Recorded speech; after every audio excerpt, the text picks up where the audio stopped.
RTI यानी right to information. दोस्तों RTI के बारे में तो आपने सुना ही होगा। यह एक हर भारतीय नागरिक का अधिकार है जिसके द्वारा आप किसी भी सरकारी विभाग या एजेंसी से कोई जानकारी प्राप्त कर सकते हैं। आरटीआई फाइल करने के लिए आपको कहीं भी जाने की जरूरत नहीं है। आप इसको खुद से ही घर बैठे ऑनलाइन अपने मोबाइल फोन या कंप्यूटर से फाइल कर सकते हैं। फीस की बात करें तो आरटीआई फाइल करने के लिए आपको मात्र 10 रुपए की ऑनलाइन फी पेमेंट करनी होगी। तो इस वीडियो में हम कंप्लीट प्रोसेस जानेंगे, तो बिना टाइम वेस्ट किए चलिए शुरू करते हैं। सबसे पहले आपको गूगल क्रोम को ओपन कर लेना है। गूगल क्रोम को ओपन करने के बाद आप सर्च बॉक्स में टाइप करेंगे आरटीआई। दोस्तों आरटीआई टाइप करने के बाद यहाँ पर आपको सबसे पहली वेबसाइट दिखाई देगी rtiionline.gov.in। इसको आपको ओपन कर लेना है। इसको ओपन करने के बाद आपको कुछ इस टाइप का इंटरफेस दिखाई देगा। तो यहाँ पर टॉप पर आपको ऑप्शन दिखाई देगा सबमिट रिक्वेस्ट का, इस पर आप क्लिक करेंगे। इसके बाद आपको यहाँ पर कुछ गाइडलाइंस दी जाएंगी, तो आपको इसको एक बार रीड कर लेना है। इसके बाद आप स्क्रॉल करके नीचे आएंगे और यहाँ पर डिक्लेरेशन पर टिक करेंगे। इसके बाद आप सबमिट पर क्लिक करेंगे। सबमिट पर क्लिक करने के बाद आपको कुछ इस टाइप का इंटरफेस दिखाई देगा। तो यहाँ पर सबसे पहले आपको मिनिस्ट्री को सिलेक्ट करना होगा कि आप किस मिनिस्ट्री में आरटीआई को फाइल करना चाहती हैं। तो मिनिस्ट्री को सिलेक्ट करने के लिए आप यहाँ पर क्लिक करेंगे। इसके बाद इंडिया में जितनी मिनिस्ट्री और डिपार्टमेंट है वो सभी आपको यहाँ पर शो करेंगे। तो जिस भी मिनिस्ट्री या डिपार्टमेंट में आप आरटीआई फाइल करना चाहते हैं उसको आप यहाँ पर सिलेक्ट कर लेंगे। तो जैसे मैं यहाँ पर मिनिस्ट्री ऑफ एजुकेशन में आरटीआई लगाना चाहता हूँ तो मैं यहाँ पर मिनिस्ट्री ऑफ एजुकेशन को सिलेक्ट कर लूंगा। इसके बाद जिस भी मिनिस्ट्री को आप यहाँ पर सिलेक्ट करेंगे वो आपको यहाँ पर शो करेगा। यदि आप मिनिस्ट्री को चेंज करना चाहते हैं तो आप दोबारा से यहाँ पर क्लिक करके अपनी मिनिस्ट्री को चेंज कर सकते हैं। इसके बाद आप नीचे आएंगे और अब की बार आपको पब्लिक अथॉरिटी को सिलेक्ट करना होगा। पब्लिक अथॉरिटी को सिलेक्ट करने के लिए आप यहाँ पर क्लिक करेंगे और यहाँ पर आप जिस भी अथॉरिटी को आरटीआई लगाना चाहते हैं उस अथॉरिटी को आप यहाँ पर सिलेक्ट कर लेंगे। तो जैसे मैं यहाँ पर डिपार्टमेंट ऑफ हायर एजुकेशन को आरटीआई लगाना चाहता हूँ तो मैं इसको सिलेक्ट कर लूंगा। इसके बाद आपको यहाँ पर एक पॉपअप शो करेगा। आपको यहाँ पर बता रहा है कि आप यहाँ पर किस डिपार्टमेंट में आरटीआई लगा रहे हैं, तो इस पर आप ओके पर क्लिक कर देंगे। इसके बाद आप नीचे आएंगे और यहाँ पर सबसे पहले आपको अपनी ईमेल आईडी एंटर कर देनी है। इसके बाद आप नीचे आएंगे और यहाँ पर आपको अपना 10 डिजिट का मोबाइल नंबर एंटर करना होगा। इसके बाद आप नीचे आएंगे और यहाँ पर आपको दोबारा से अपनी ईमेल आईडी को कंफर्म करना होगा।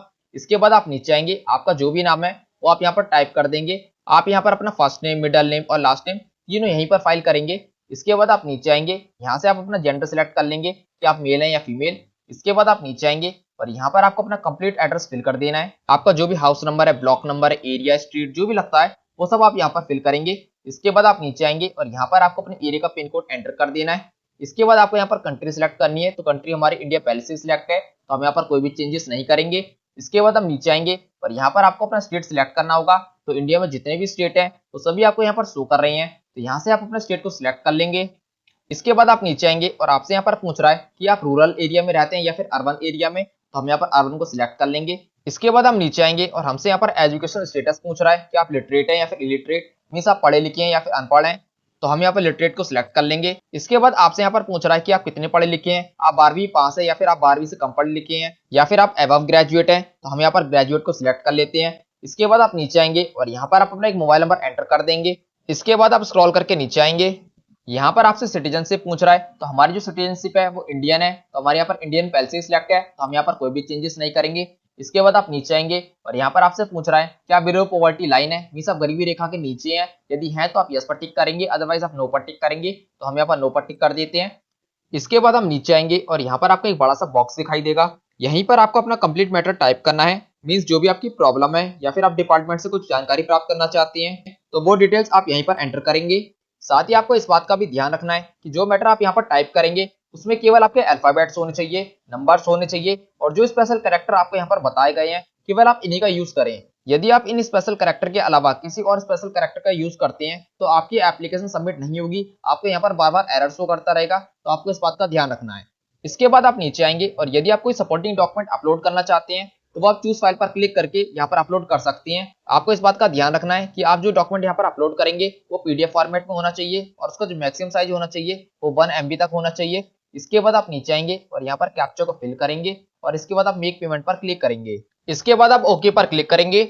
इसके बाद आपका नेक्स्ट पेज ओपन होगा। यहाँ पर आपसे 10 रुपए की ऑनलाइन फी पेमेंट करने के लिए कह रहा है। तो यहाँ पर सबसे पहले आपको पेमेंट मोड को सिलेक्ट करना होगा। पेमेंट मोड को सिलेक्ट करने के लिए आप यहाँ पर टिक करेंगे। इसके बाद आप पेमेंट गेटवे पर क्लिक करेंगे। इसके बाद आप पे पर क्लिक करेंगे। इसके बाद आपको यहाँ पर ओके पर क्लिक करना होगा।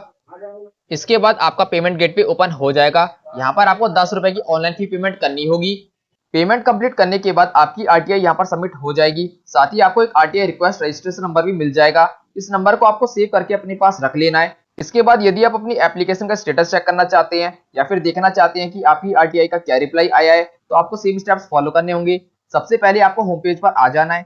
इसके बाद आपको सबमिट रिक्वेस्ट के राइट साइड में एक ऑप्शन दिखाई देगा व्यू स्टेटस का, इस पर आप क्लिक करेंगे। इसके बाद आप नीचे आएंगे और यहाँ पर आपको अपना रजिस्ट्रेशन नंबर एंटर कर देना है। इसके बाद यहाँ पर आप अपनी ईमेल आईडी एंटर करेंगे। इसके बाद यहाँ पर आप अपना कैप्चा कोड को फिल करेंगे। ये जो कैप्चा कोड आपको यहाँ पर दिखाई दे रहा है, इसको आपको यहाँ पर फिल करना होगा। इसके बाद आप सबमिट पर क्लिक करेंगे। जैसे ही आप सबमिट पर क्लिक करेंगे, आपकी एप्लीकेशन का जो भी स्टेटस होगा वो आपको यहाँ पर शो करेगा। यदि आपकी आरटीआई का रिप्लाई आ गया होगा तो वो भी आपको यहीं पर शो करेगा। आप चाहें तो उसको पीडीएफ रूप में यहाँ से डाउनलोड कर पाएंगे। तो दोस्तों ये था ऑनलाइन आरटीआई फाइल करने का कंप्लीट प्रोसेस। आई होप आपको पूरा प्रोसेस समझ में आया होगा। यदि दोस्तों आरटीआई फाइल करते समय आपको किसी तरह की कोई प्रॉब्लम आती है तो आप मेरे से कमेंट सेक्शन में कमेंट करके पूछ सकते हैं। मैं उम्मीद करता हूँ दोस्तों वीडियो आपको हेल्पफुल लगी होगी। यदि दोस्तों वीडियो पसंद आई तो प्लीज वीडियो को लाइक करें, चैनल को सब्सक्राइब करें और अपने फैमिली फ्रेंड एंड रिलेटिव में ज्यादा से ज्यादा शेयर करें। मिलते हैं नेक्स्ट वीडियो में, तब तक के लिए जय हिंद।